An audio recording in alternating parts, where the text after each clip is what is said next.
I grew up mad at God.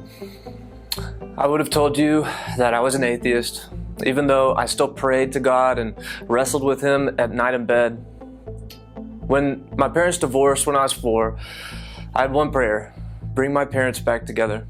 It was the first heart-wrenching prayer I ever prayed. I prayed it in full faith that He would bring them together. When that didn't happen, bitterness and resentment towards God was planted deep in my heart. I began to ask God to show me He existed. I cried out and prayed for wisdom. In the same breath, I would say that even if you did exist, I don't think that I like you very much. How could you allow the state of the world and do nothing to intervene or help? One person I always had was my mom. I loved her dearly. She was either bedridden and crying or in a swirl of excitement and fun, dancing and laughing, cutting up with us. These swings would last for months, one way or the other. She would always tell me that I was the man of the house now and that I could do anything I wanted in life. And I believed her. And I took those things to heart. The trouble was I did not know how to be a man or what I wanted out of life. But she instilled a sense of responsibility into me, as well as a sense of confidence. When I was 15, I was learning to drive and get my permit. My mom would take me to the middle school to meet the coaches at Lindell who had signed up to help us learn how to drive. One morning, my mom dropped me off for lessons. When they were over, I waited around for a long time. Then, my uncle called to let me know Megan Kraft, my cousin, would be picking me up today. They left, and soon after, Megan pulled up with some of my other cousins to get me.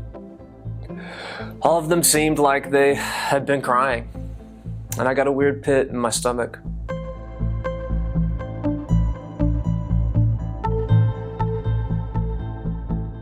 They took me to my uncle's house, and when he arrived, he let me know the news.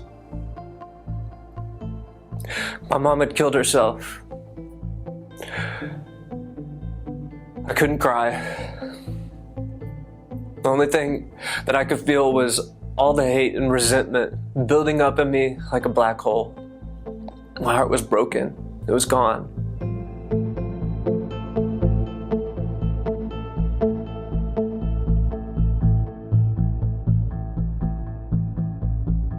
I went outside and began smoking cigarettes. I had smoked some up until that point, but I quit after my mom told me that it would stunt my growth, and I believed her because I respected her and listened to her instructions as best I could. At that moment, I decided that I wasn't going to listen anymore. I was going to do what I wanted. So I began smoking, dipping, drinking alcohol, showing up to school buzzed, skipping school to go smoke cigarettes between classes. After a while, I searched for something else to mask the pain. That's when I began smoking marijuana. I smoked morning, noon, and night, 24/7. After more than a year of all that, and with my grades slipping, I knew something had to give. The pot didn't help. The alcohol left me with a headache every morning. The 2 packs a day of cigarettes had me feeling terrible. It was bad.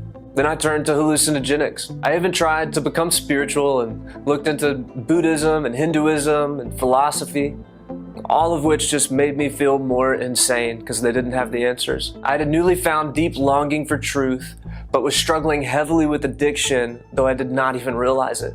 I was heartbroken, and I was becoming suicidal by the time I was 18 years old. One day I was in my car on some back road. I had rolled up a joint and decided to pop in this worship CD someone gave months earlier. As I listened to the music, there was a part of me that mocked it and a part of me that was inspired by it. I continued to listen. Then one particular song came on, Shaken by Paul Balash. And I remember it like it was yesterday in the car listening to that song. The first part of it goes, "Only a spotless lamb for a sinner's soul. He gave me a heart of flesh for a heart of stone." Before he even finished the words to those lyrics, I had to pull over. My eyes were gushing with tears and I began weeping uncontrollably as I listened. And the song continued.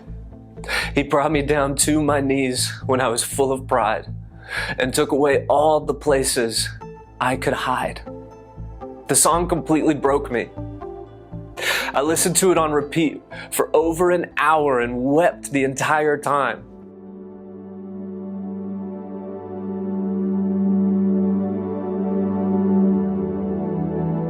However, not even that changed everything overnight because of this experience in the car.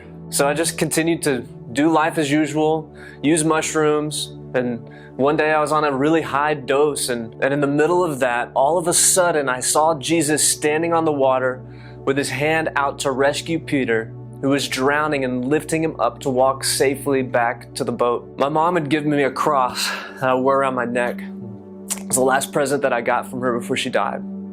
I looked down at this cross and grabbed onto it with all my might, trying to cling to reality as it melted before my eyes. As I pictured this image of Jesus lifting Peter from the water and clinging to this cross, the hallucinations began to subside. As I focused on this, I could feel myself coming back to reality.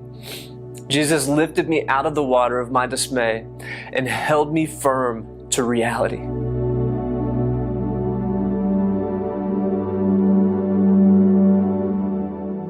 Then I prayed, Lord, I'm not going to just wonder if you exist anymore. I'm going to seek after you with all of my heart and find out.